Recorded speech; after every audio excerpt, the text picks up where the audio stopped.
ஆரோகண சங்கீதம்.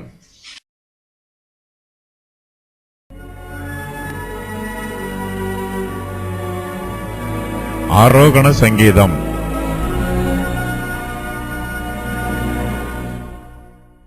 இதோ இராக்காலங்களில் கர்த்தருடைய ஆலயத்தில் நிற்கும் கர்த்தரின் ஊழியக்காரரே, நீங்கள் எல்லாரும் கர்த்தரை ஸ்தோத்திரியுங்கள். உங்கள் கைகளை பரிசுத்த ஸ்தலத்திற்கு நேராக எடுத்து கர்த்தரை ஸ்தோத்திரியுங்கள். வானத்தையும் பூமியையும் உண்டாக்கின கர்த்தர் சீயோனிலிருந்து உன்னை ஆசீர்வதிப்பாராக. நம்முடைய தேவனாகிய கர்த்தர் நம்மை ஆசீர்வதிக்கிற தேவனாக இருக்கிறார். கர்த்தருடைய ஊழியக்காரர்கள் எல்லோரும் அவரை ஸ்தோத்திரிக்க வேண்டும். இந்த சங்கீதத்தில் கர்த்தருடைய ஊழியக்காரர் என்னும் வாக்கியம் கர்த்தருடைய பரிசுத்த ஸ்தலத்திலே ஊழியம் செய்கிற லேவியரை குறிக்கும் என்று வேத பண்டிதர்கள் சொல்லுகிறார்கள். லேவியர்களில் சிலர் கர்த்தருடைய ஆலயத்தில் இராக்காலத்திலே நின்று ஊழியம் செய்கிறார்கள். இவர்கள் தேவாலயத்தில் உள்ள பரிசுத்த பணிமுட்டுக்களை எல்லாம் காவல் காக்கிறார்கள். தேவாலயத்தில் உள்ள பணிமுட்டுக்களில் பல பசும் பொன்னால் செய்யப்பட்டிருக்கிறது. அவையெல்லாம் விலை உயர்ந்த ஐஸ்வர்யங்களாகும். தேவாலயத்தின் பொருட்களை யாரும் கொள்ளையிட்டு விடக்கூடாது. அவற்றை பரிசுத்த குலைச்சல் ஆக்கிவிடவும் கூடாது. இதற்காக கர்த்தருடைய ஆலயத்திலே லேவியர்கள் பகற்காலங்களிலும் இராக்காலங்களிலும் நின்று காவல் காப்பது வழக்கம். கர்த்தருடைய உடன்படிக்கை பெட்டி ஆலயத்திலே மகா பரிசுத்த ஸ்தலத்தில் வைக்கப்பட்டிருக்கிறது.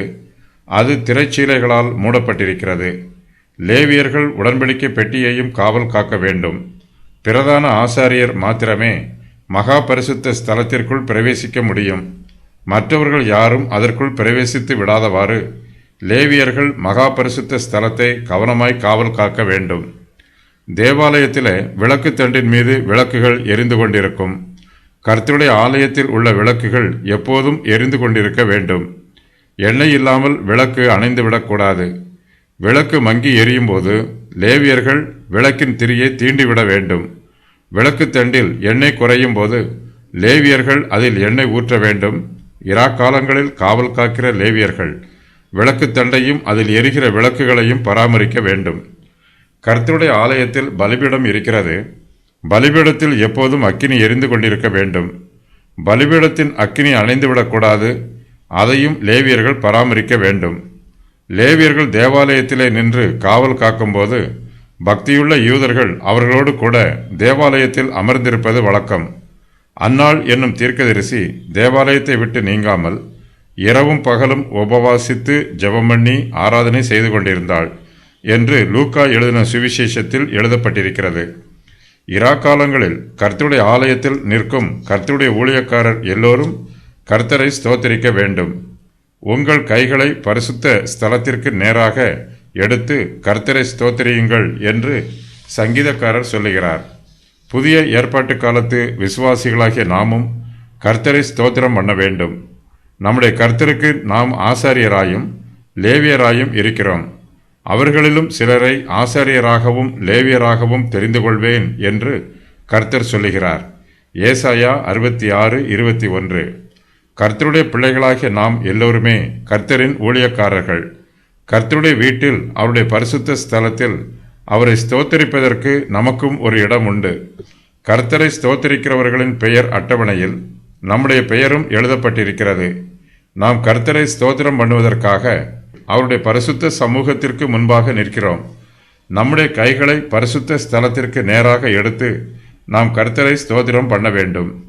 நம்முடைய கைகளை பரிசுத்த ஸ்தலத்திற்கு நேராக எடுக்கும்போது நாம் கர்த்தருடைய சமூகத்தில் ஜெபிக்கிறோம், அவரை துதிக்கிறோம், நம்முடைய பொருத்தனைகளை ஏறெடுக்கிறோம்.